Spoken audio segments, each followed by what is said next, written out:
दिन दहाड़े एक कत्ल, रात के अंधेरे में एक जलता हुआ अखबार का दफ्तर और एक अफवाह के चलते भीड़ का एक आदमी को नोच खाना। बांग्लादेश जल रहा है। जुलाई की उस तथाकथित क्रांति का वादा, एक नए और लोकतांत्रिक बांग्लादेश का सपना इस आग के धुएं में घुट रहा है। आज बात करेंगे उस तथ्य की जिसने हमारे पड़ोसी बांग्लादेश का चेहरा पूरा बदल कर रख दिया।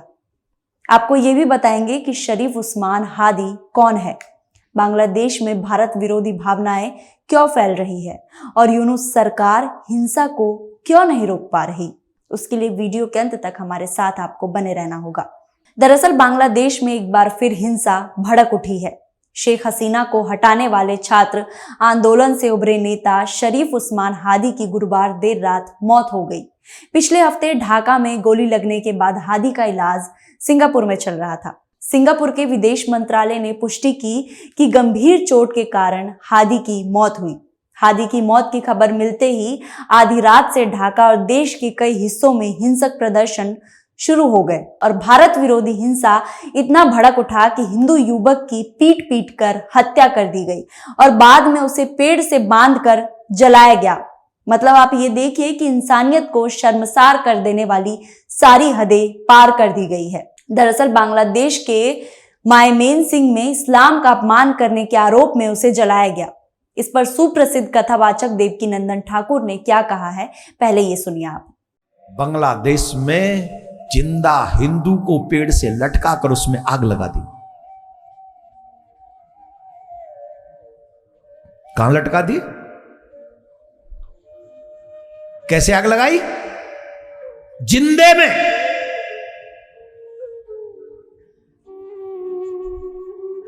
अच्छा, ये खबर सुन ली? सबने सुन ली? मैंने सुन ली? क्या इफेक्ट हुआ? कुछ नहीं,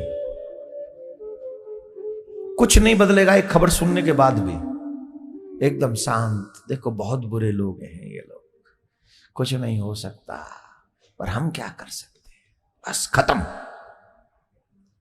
और जानते हो ये दर्द क्यों नहीं हो रहा? क्योंकि जिंदा जलाने वाला जो शख्स था, जो जिंदा जला, वो शख्स मेरे घर का नहीं था, इसलिए दर्द मुझे नहीं है। अगर वही शख्स कहीं मेरे से रिलेटेड होता तो फिर मैं आशा करता पूरा समाज मेरे साथ खड़ा हो जाए, लेकिन वो शख्स मेरे घर का नहीं है, इसलिए मुझे कोई दुख भी नहीं है।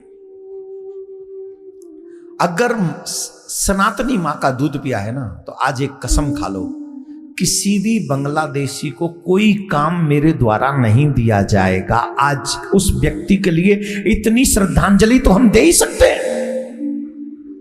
यहां सवाल यह है कि क्या बांग्लादेश में सरकार और कानून नहीं जो उस व्यक्ति को कानूनी सजा दे सकता था, या किसी को जला देना, मार देना ही बांग्लादेश का कानून बन गया है?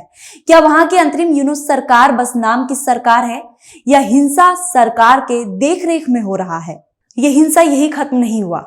ये ढाका है, बांग्लादेश की राजधानी, और ये तस्वीर जो आप देख रहे हैं ये सिर्फ आग और तोड़फोड़ की नहीं है। ये तस्वीरें उस डर की है जो आधी रात को पत्रकारों की सांसों में भर गया। आपको बता दें कि शुक्रवार की आधी रात जब शहर सो रहा था, तभी हिंसक भीड़ ने सच बोलने वालों पर हमला कर दिया। देश के दो सबसे बड़े अखबार द डेली स्टार और प्रोथोम आलो भीड़ के गुस्से का निशाना बन गए। काजी नजरुल इस्लाम एवेन्यू में यही है डॉली स्टार का मुख्यालय। रात करीब 12 बजे भीड़ जबरन अंदर घुस गई। शीशे टूटे, फर्नीचर गिराया गया, ऑफिस का सामान लूटा गया और फिर आग लगाया गया। विडंबना देखिए, जहां शहीदों को सम्मान दिया जाता है, वहां जुलाई विद्रोह के शहीदों अबू सैयद और मीर महफूजू रहमान मुग्दो, उनके पोस्टर तक नहीं बख्शे गए। ग्राउंड फ्लोर में आग लगी, पहली मंजिल, फिर दूसरी मंजिल, और देखते ही देखते पूरी इमारत धुएं से भर गई। आग से बचने के लिए 28 पत्रकार और कर्मचारी छत पर भागे। सीढ़ियां धुएं से भरी थी, सांस लेना मुश्किल हो गया था। इसी बीच इन्वेस्टिगेशन जर्नलिस्ट जायमा इस्लाम ने देर रात 1 बजे लिखा कि मैं सांस नहीं ले पा रही हूँ, बहुत ज्यादा धुआं है, मैं अंदर फंसी हूँ, बाहर परिवार, दोस्त, सहकर्मी, और बस एक ही सवाल, क्या सब जिंदा बाहर निकल पाएंगे? लेकिन हैरानी यही खत्म नहीं होती है। भीड़ ने फायर ब्रिगेड को भी रोक दिया। क्या ये वही देशभक्त है जो अपने इस्लाम के लिए एक हिंदू व्यक्ति को जला देता है, लेकिन साथ में अपने ही देश के लोगों को भी जलते हुए छोड़ देता है? 4 घंटे तक आधी रात से सुबह 7:30 बजे तक भीड़ इमारत के बाहर डटी रही। करीब सुबह 5 बजे सेना और दमकल कर्मी पहुंचे। अब इस पे ध्यान दीजिए, करीब सुबह 5 बजे जो हिंसा आधी रात से भड़की थी, उसको रोकने के लिए करीब सुबह 5:30 बजे या 5 बजे दमकल कर्मी और सेना पहुंचे और किसी तरह छत पर फंसे सभी 28 लोगों को बाहर निकाला गया। इस हमले का असर इतना गहरा था कि 34 साल में पहली बार डेली स्टार का प्रिंट एडिशन नहीं छप सका। लेकिन ये कहानी यही खत्म नहीं होती है। ढाका के कारवान बाजार में प्रोथोम आलो का मुख्यालय, यहां भी उसी रात हिंसा पहुंची। करीब रात 11:15 30 से 35 लोगों का समूह शहबाग से यहां पहुंचे। नारे लगे, धमकियां दी गई, लोगों के मोबाइल चेक किए गए, दुकानदारों पर हमला किया गया। करीब 45 मिनट बाद सैकड़ों लोग 2 अलग अलग समूहों में दफ्तर में घुस आए। कांच की दीवारें टूटी, गेट उखाड़े गए और फिर फर्नीचर को जलाया गया। 150 से ज्यादा कंप्यूटर और लैपटॉप के कैश लॉकर, नकदी, यहां तक कि किताबें भी लूटी गई। और ये सिर्फ हिंसा नहीं, जब हिंसा ही है, जब सब कुछ जलाना है तो लूटपाट क्यों? फायर सेफ्टी सिस्टम को जानबूझकर नष्ट किया गया। सीसीटीवी कैमरे तोड़े गए ताकि कोई सबूत ना बच सके। जब फायर ब्रिगेड पहुंची तो उस पर हमला भी किया गया। 2 फायर फाइटर्स गंभीर रूप से घायल हो गए। 27 साल में पहली बार प्रोथोमोला का प्रिंट एडिशन भी नहीं छप सका। ये हिंसा सिर्फ अखबारों तक सीमित नहीं रही। ढाका, चंडगाम, राजशाही, छायानट भवन पर हमला, उदीची शिल्पी गोष्ठी के दफ्तर में आग, बगबंधु शेख मुजीबुर रहमान के घर को गिराया गया। डेली स्टार ने कहा, वो हमारे दफ्तर जला सकते हैं लेकिन हमारे संकल्पों को नहीं। अखबारों का साफ कहना है कि यह हमला सिर्फ 2 मीडिया हाउस पर नहीं, यह हमला अभिव्यक्ति की आजादी पर, लोकतंत्र पर और सच पर।